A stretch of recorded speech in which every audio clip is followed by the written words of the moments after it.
Como les decía, unidad número 3, que tiene que ver con, voy a compartir acá inmediatamente pantalla. Bien, aguárdenme que voy a llegar al principio para comenzar a ver los contenidos. Nosotros en unidad 1 vimos todo lo referente a la historia, ¿no? Al marco histórico, sociocultural, económico, en relación a la orientación vocacional ocupacional, tanto de la Argentina como en el mundo. Cómo se fue originando, las etapas, ¿sí? Bueno, una temática muy interesante porque que muchas veces puede pasar que se desconozca de dónde viene este concepto de ovo. Y ya en la unidad 2 nos detuvimos en el concepto de proceso, ¿sí? A qué denominábamos proceso y todas las, digamos, las características y las cualidades que reunían este proceso y las personas que accedían a una orientación vocacional, ¿sí? Conceptos como duelo, conceptos como angustias, como crisis, como maduración vocacional. Bueno, trabajamos también el tema de la discapacidad, con lo cual, bueno, espero que en los prácticos los puedan seguir, digamos, reforzando y ajustando frente a cualquier duda que ustedes tengan por la lectura. Ya en la unidad 3 nos adentramos al proceso de orientación vocacional propiamente dicho. ¿Qué hacemos en un proceso de OVO? ¿Sí? Frente a una persona que consulta, sea un adolescente, sea una reorientación, o a un grupo, ¿sí? Porque puede ser grupal, también habíamos dicho. Con lo cual, lo primero que vamos a hacer frente a este primer contacto, ¿sí? Es lo que denominamos primera entrevista, la preentrevista, ¿sí? La preentrevista antes de, digamos, la entrevista propiamente dicha, que puede venir desde dos lugares, ¿sí? Como les decía, puede ser desde un lugar particular, si ustedes están en un consultorio trabajando, seguramente va a haber personas desde lo particular, ¿sí? Desde lo privado, que van a pedir la consulta para uno, ¿sí? Para realizar el proceso. O también puede ser desde una institución educativa, ¿sí? Que la demanda venga de una institución, o ustedes están trabajando en una institución donde justamente realicen procesos de OVO. Entonces, la preentrevista, el primer contacto, va a venir, vuelvo a decir, desde estos dos lugares y también teniendo en cuenta dónde van a estar ustedes abordando esta inserción laboral, ¿sí? Si lo van a hacer en el consultorio, lo van a hacer desde un lugar institucional. Pero es muy importante determinar cómo va a ser este primer contacto, de qué lugar viene este primer contacto. Y acá es donde nos vamos a adentrar a nuestra mirada clínica, psicopedagógica, de cuál es el motivo manifiesto de esta consulta. ¿Qué llamamos motivo manifiesto? A este motivo de consulta real, ¿sí? Lo que está ofreciendo en el aquí y ahora este motivo de consulta, en este primer contacto. ¿Por qué digo esto? Si es de manera particular, y ustedes están en un consultorio trabajando con OVO y reciben una consulta donde le piden un turno porque necesitan realizar una orientación vocacional, lo primero que tenemos que prestar atención es quién demanda, de dónde viene esa demanda, ¿sí? Cuando hablamos de demanda es la consulta propiamente dicha, ¿sí? ¿Quién llama? ¿Llama a la persona interesada? Puede ser un adolescente o no, o llama a la familia, ¿sí? Porque puede llamar la familia, madre, padre, o quien sea. O llama en este caso, como les digo, el propio adolescente. Esto es importante porque ya nos da una información súper fundamental en este sentido. Nos pasa a nosotras en el programa de OVO de la universidad, que les contamos que estamos llevando adelante, que las madres, sobre todo las madres, son las que piden los turnos para sus hijas y sus hijos. Y también nos pasa que las y los acompañan y entran al lugar, al espacio donde nosotros dictamos el programa, y quieren esperar. A mí el año pasado me pasó que la madre quería entrar al aula, ¿sí? Particularmente para poder escuchar. Bueno, estas son todas situaciones importantísimas que nos permiten generar ya un primer análisis, ¿sí? Y generar información que va a ser muy valiosa para empezar a desanudar qué sucede con esta persona que quiere elegir su vocación, iniciar su proyecto de vida vocacional, justamente con esto. ¿Qué le está pasando?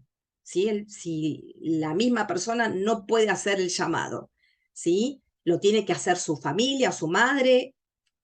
Bueno, estar atentas y atentos en esto como primera medida. Este primer contacto, como les decía, que nos da esta información justamente en relación a esta cuestión clínica. Cuando digo mirada clínica, este ojo clínico que vamos a poner atentos y atentas en tomar dato para después seguir indagando. Y por supuesto generar el encuadre, esto que veníamos hablando también y que en psicopedagogía hablamos mucho. El encuadre es fundamental, ¿sí? Porque nos posiciona en definir cómo va a ser este proceso y justamente pautar el encuadre, organizarlo en días, en horarios y también en los aranceles. Fundamental en nuestro trabajo, ¿sí? Esto es algo que se organiza, se estipula, ¿sí? Y se indica en este primer contacto. Los días, los horarios, el lugar y los aranceles. Estos datos fundamentales que también nos van a sumar a este primer contacto, como les decía, maneras de llegar, etcétera, etcétera, en cuanto a dirección y demás. Pero es importante tener en cuenta la validez de este primer contacto, donde de aquí seguramente vamos a determinar el motivo de consulta, ¿no? En una orientación vocacional, la consulta es, bueno, necesito ver qué carrera seguir. Bueno, detrás de eso todo lo que podemos llegar a ver, a indagar, para hacer, en el caso que sea necesario, la interconsulta necesaria con un profesional de la psicología. No es necesario, esto es importante que lo sepan también, que en el caso de los adolescentes, las personas jóvenes, realizar una entrevista previa con los padres.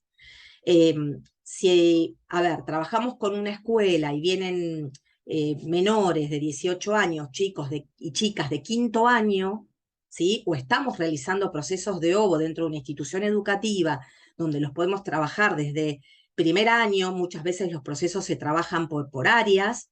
Bueno, ahí es diferente porque, bueno, dentro de la institución hay vinculaciones en relación a estas autorizaciones que ya son generales en la escuela, ¿sí? Pero sí lo que vamos a ofrecer es un consentimiento informado de esto, de la persona que va a organizar, que va a realizar, en este caso, la OVO, ¿sí? Que después vamos a mostrarles de qué se trata, que no tiene que ver con una autorización ni con tener una entrevista. No, no tiene que ver con esto. No es necesario entrevistar a los padres. Sí, si son menores, hablábamos de un consentimiento informado. ¿De qué se trata esto? Y también si son mayores. El consentimiento informado, de alguna manera, legaliza el encuadre que les estamos ofreciendo, ¿sí? Entonces, si, como decíamos, retomemos, ¿no? Si llamamos de una, si el llamado proviene de una institución, llamémosle educativa, un centro profesional también puede ser de adultos, vamos a indagar, por supuesto, los motivos, que nos indiquen de qué grupo se trata, ¿sí? Por supuesto, edad etaria, bueno, toda la información en relación a ese grupo. Vamos a clarificar qué recursos son los que nos facilita la institución. Esto también es importante. ¿Por qué? Porque nos pasa a nosotras que vienen muchas y muchos orientadores y orientadoras de los equipos acompañando, ¿sí? A grupos de estudiantes. Bueno, tienen la posibilidad de viajar, son escuelas que necesitan trasladarse en cuanto al movimiento y a la movilidad económica. Bueno, para saber con qué contamos nosotros también en el caso si trabajamos a nivel grupal, tendríamos que ir hacia la institución. Y también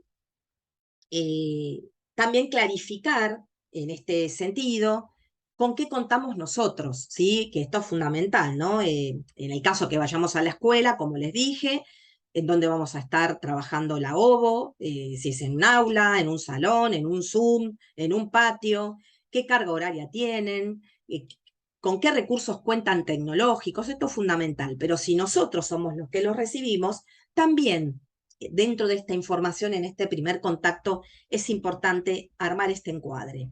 Bueno, estamos dentro de un aula, el tiempo del taller es de tanta cantidad de horas. Generalmente los procesos de OVO podemos trabajar una hora y si es grupal un poquito más.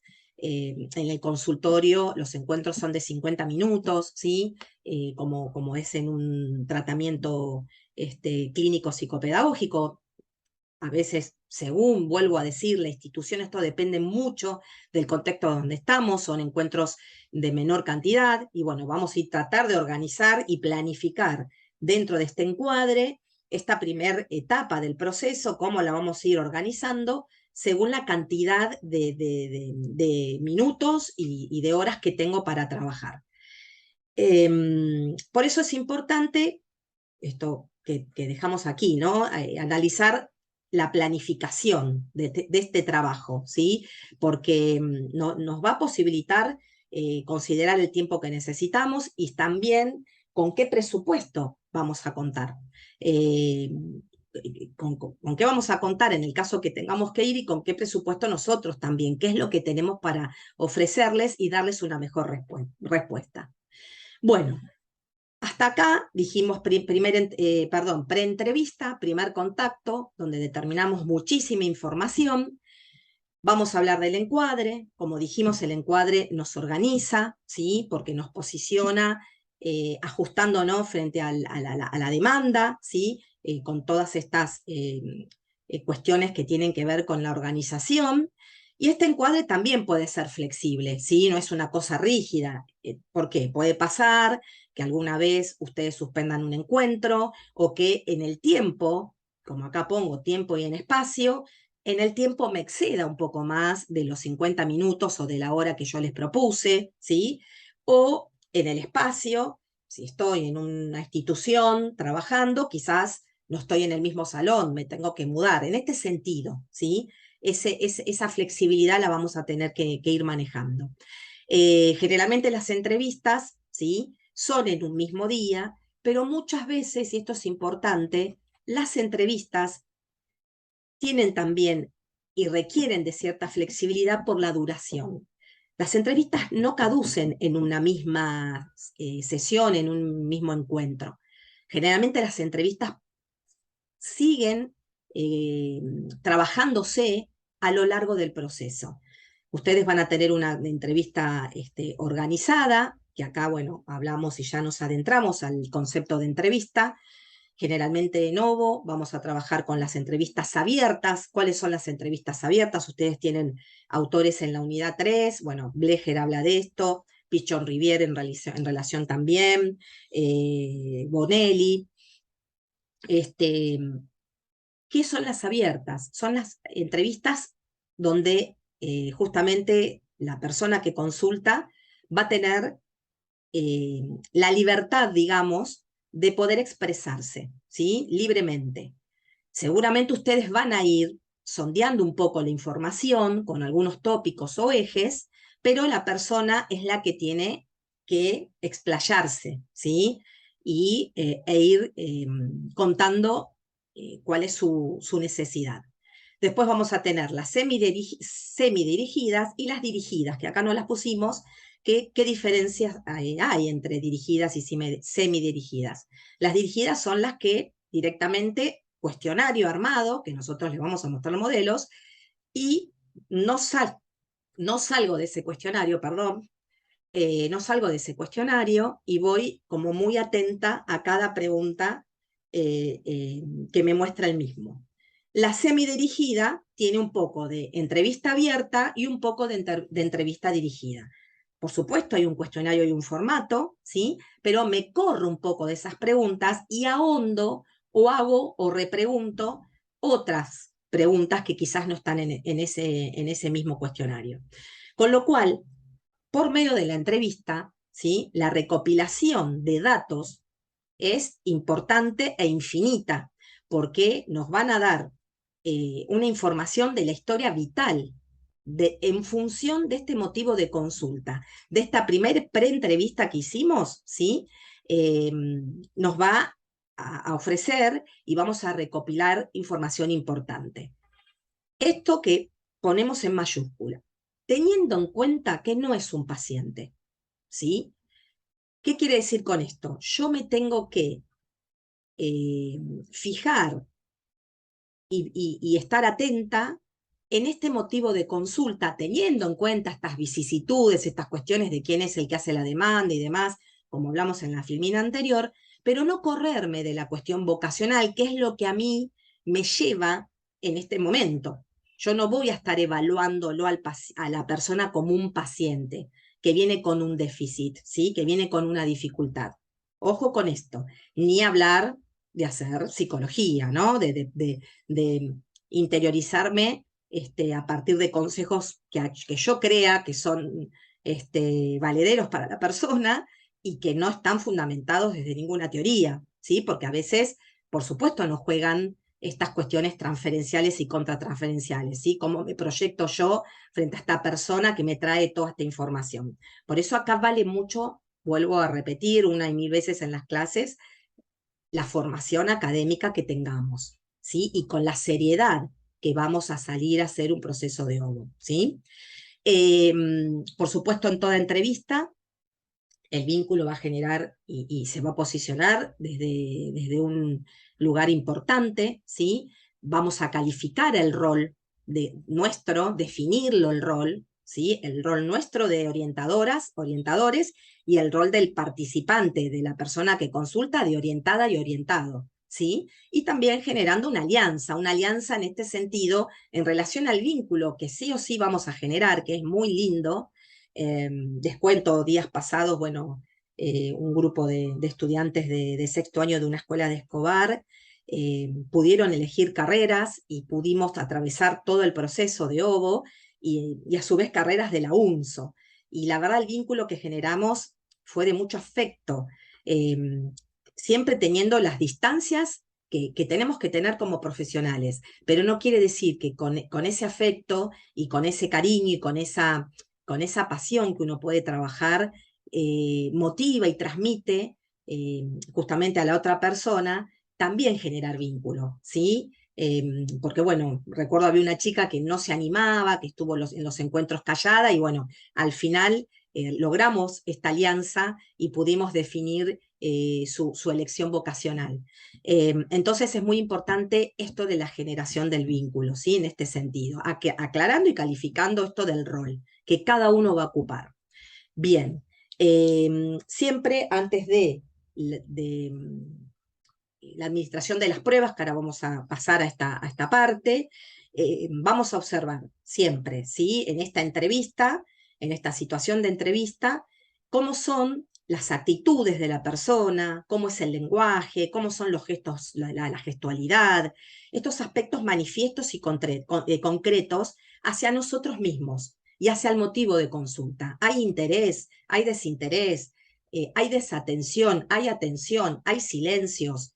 Son indicadores fundamentales de este funcionamiento yoico, ¿sí? Este yo, concepto psicoanalítico, pero desde lo neurocognitivo, que nos va a ir dando identidad a este procesamiento cognitivo, ¿sí? De cómo son sus habilidades en este sentido. Cómo es su atención, cómo es su orientación, cómo maneja su memoria, volví a decirlo del tema del lenguaje, el tema espacial, cómo se maneja en el espacio, etcétera. Esto es muy importante tenerlo en cuenta en esta primera entrevista, donde, bueno, obviamente vamos a ir anotando y manejándonos con esta información. Bien. Concepto importante de la unidad número 3. ¿A qué denominamos foco? Justamente el foco, y es lo que yo decía anteriormente, ¿no?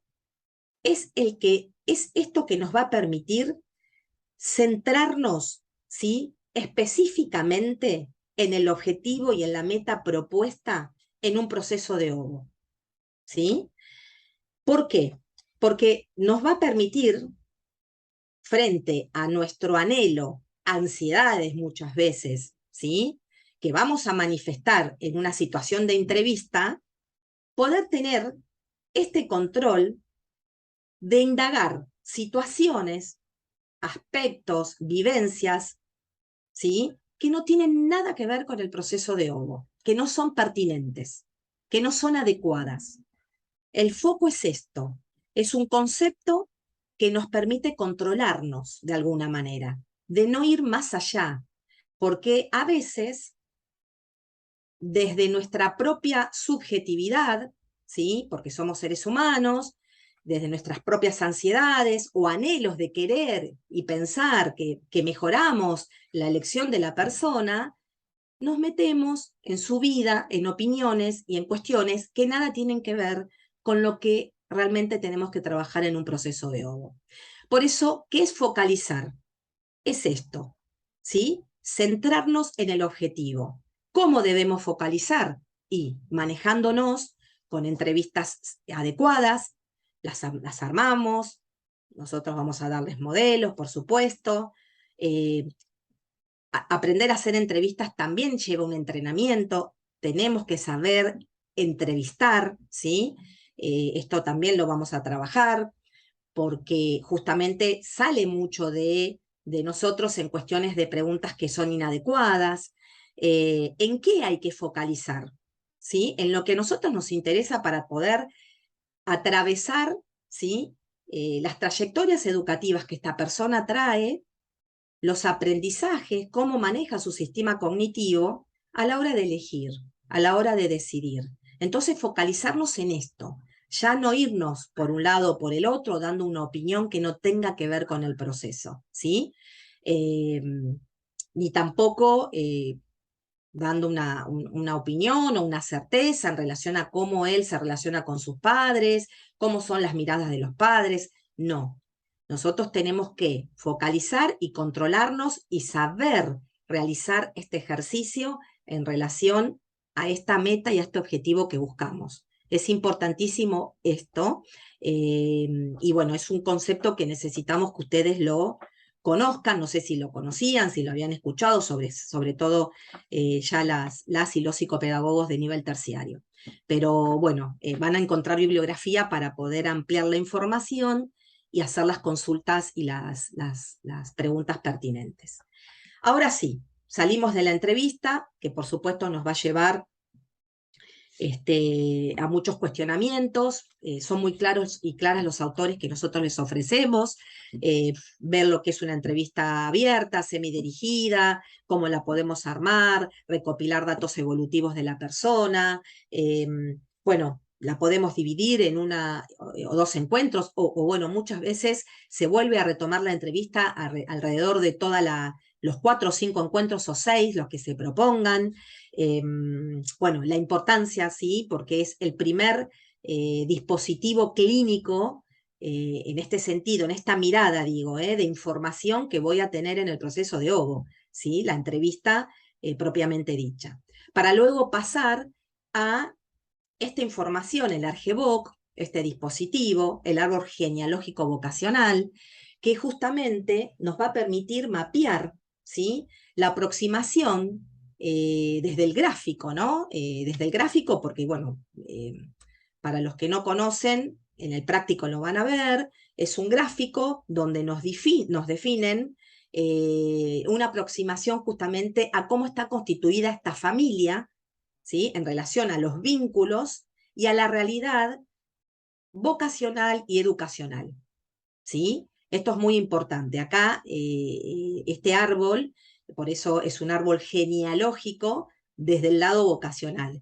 Nos da una mirada, como vuelvo a decir, un mapeo de cómo esa familia se constituye vincularmente, ¿sí?, y vocacionalmente. Cómo están dados los mandatos, los roles no permitidos, ¿sí?, las relaciones, Vemos las edades también, acá preguntamos, estudios, ¿sí? Por supuesto, cuál es la generación que tiene mayor nivel educativo, porque puede ser que tengamos un consultante de primera generación, de universitaria o no.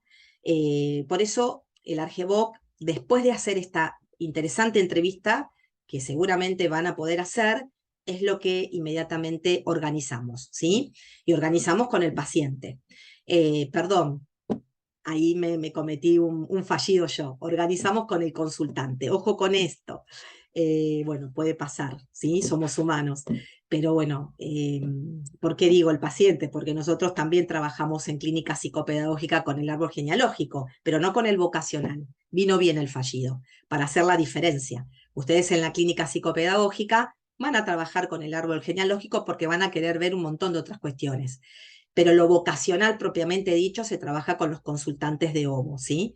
Bien, objetivos, acá, bueno, fui nombrando identificaciones que tienen, que vamos a ver y que tienen nuestras y nuestros consultantes con la familia, estos aspectos vocacionales que se van a relacionar en relación a esta conformación familiar, cuáles son estas personas familiares más significativas para el sujeto en esta relación. Puede haber que haya un papá con un nivel solo secundario y haya un abuelo que no tenga escuela. Bueno, esto también nos da información. Y esto del mandato, ¿no? ¿Cuál es la expectativa familiar frente a nuestra y a nuestro consultante? Y por supuesto, su propia historia, ¿no? Historia familiar y su historia personal en relación a lo educativo. La consigna acá la tienen, la consigna es clarísima, concreta. Para la próxima sesión tenés que traer dibujado tu árbol genealógico con los nombres, edades, estudios y ocupaciones de las personas más significativas para vos. Por supuesto, les vamos a explicar cómo hacerlos, ¿sí? En forma de figuritas gráficas con flechitas, y si no, directamente con los nombres. Y después nosotros organizamos las figuras gráficas que tienen que ver con el género, y la administración, cómo sería a la sesión siguiente, con el material aportado por nuestra consultante y nuestro consultante, vamos a indagar cómo lo confeccionó, ¿sí? Lo hizo solo, preguntó, lo trabajó con la familia, no lo trajo incompleto. Bueno, es una técnica buenísima para indagar todos estos aspectos, y ahí nos introduce justamente en esta etapa informativa, ¿sí? Junto a la entrevista, el árbol genealógico vocacional nos va a dar una información primordial para continuar trabajando en este proceso. Eh, Algo importante a tener en cuenta, como lo dijimos al principio, yo lo dije en las clases anteriores, que los procesos de OVO no se definen por un test y una técnica, ¿sí? Justamente no computarizan, ¿sí? Un número y un resultado, como si fuese una lotería. Por eso es importante, como decimos acá, no alimentar la falsa expectativa. Seguramente quizás terminan el proceso y no descubren la carrera, ¿sí? Y tampoco las pruebas les van a facilitar eso. Al contrario, nos van a acercar, ¿sí? Y les va a dar información, sobre todo a los consultantes, de cómo son sus modalidades, sus decisiones, sus formas de pensar, ¿sí?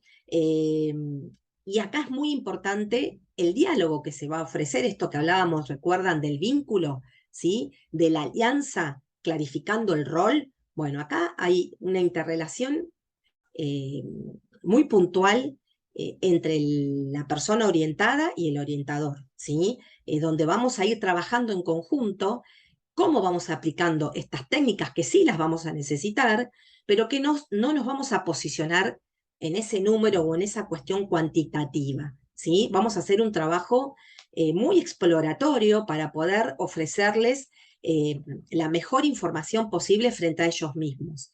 Porque, bueno, puede pasar que muchas veces no tengamos devolución desde la otra persona, ¿sí? Que nos devuelvan las técnicas sin hacer, que digan que no saben, que queden incompletas. Bueno, todo esto también lo vamos a revisar. ¿Qué hacemos en este sentido?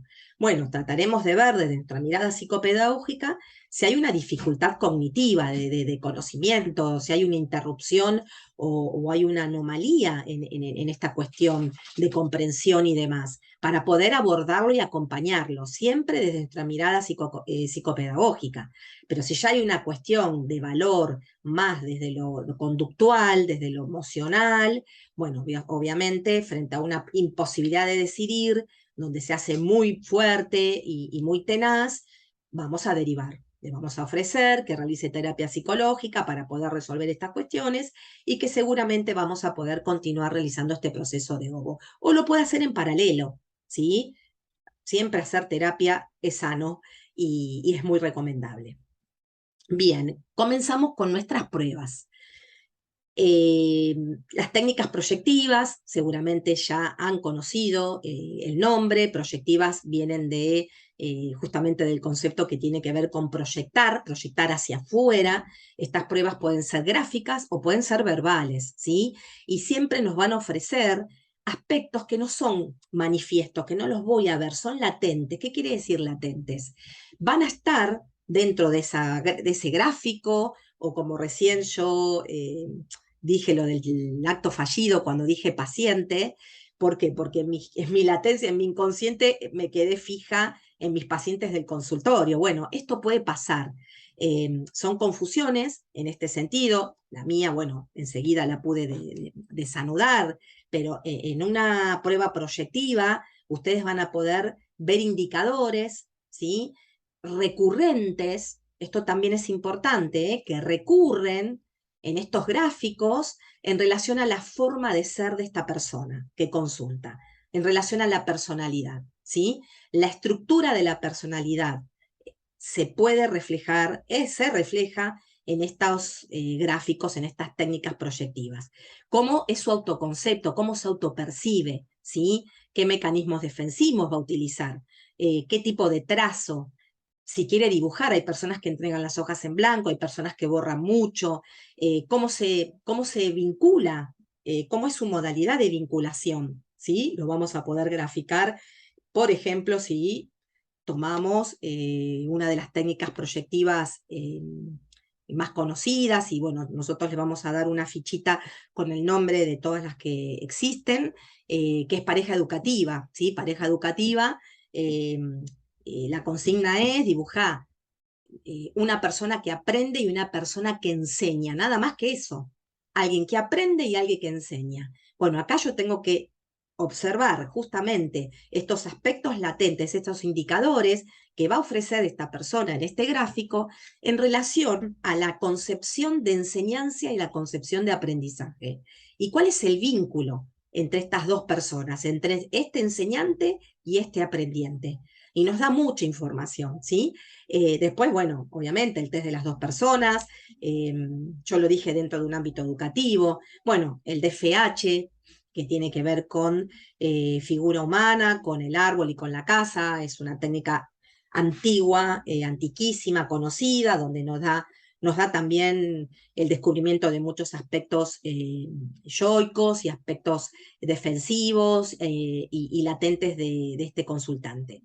Nosotros en nuestro proceso de OVO no tomamos muchas técnicas proyectivas. Esto quiero contarles. ¿Por qué? Porque la psicopedagogía y en esta carrera, en la UNSO, eh, eh, está posicionada más desde el lado de las neurociencias, ¿sí? Por supuesto, las tenemos en cuenta, nos hemos formado en ellas, pero hay muchas técnicas que son propias del psicólogo, de la psicología, ¿sí? Porque tienen mucha mayor información, eh, con un bagaje que nosotros no digo que no lo tengamos. Esto también es bueno aclararlo. Pero bueno, a mí me va a interesar, sí, ver su modalidad de vincularse, su modalidad de aprendizaje, cómo es su trazo, cómo es su esquema corporal. Me va a dar muchos indicios en relación a lo madurativo de esta persona, que me va a llevar a pensar en cómo se conforman sus habilidades cognitivas, para después, cuando yo pueda tomar un WISC, que muchas veces en OVO, cuando pasemos a psicométricas, lo vemos, lo podemos llegar a tomar, no todas los ítems, los test, los subtest, pero bueno, alguna psicométrica. Bueno, muchas veces el DFH me va a sumar información, de siempre adentrándonos y centrándonos y focalizando, usando el foco en lo que realmente necesitamos, ver cuál es su modalidad de aprendizaje, su poder de decisión y de elección, su información, sus saberes, sus conocimientos. Por eso, bueno, acá le nombramos algunas técnicas proyectivas en relación al gráfico, como les dije anteriormente. Esta es una técnica que, esta yo suelo usarla, es una autobiografía vocacional, es escrita, acá también es una técnica que la consigna es ofrecerle una hoja en blanco y que pueda escribir, primero definir qué es una autobiografía, empezamos por biografía, si es un adolescente, la biografía de un prócer, bueno, si hacemos una autobiografía, ¿qué quiere decir? Escribir, ¿sí? Sobre la vida de esta persona que consulta. ¿Qué escribo sobre la vida? Bueno, todo tu recorrido desde tu nacimiento, lo que vos consideres, ¿sí? Y aquí justamente es muy importante esta técnica porque nos va a centrarnos primero en la decisión de escribir. Es muy difícil escribir de uno mismo, porque muchas veces el adolescente te va a decir, no sé qué poner, y pueden traer una sola oración o te pueden dar la hoja en blanco. A veces los adultos no saben qué poner de uno mismo, ¿sí? Eso como primera instancia. Como segunda instancia, ¿cómo escribe? Acá voy a trabajar mucho la grafía, ¿sí? Si es una persona disgráfica, si es clara en su redacción, si es cohesiva, si es coherente, si utiliza un buen vocabulario. Esto nos da mucha información desde lo cognitivo. Por eso digo, desde lo proyectivo nos va a posicionar en cómo se posiciona esta persona frente a escribir sobre ella misma, cuáles son las angustias, las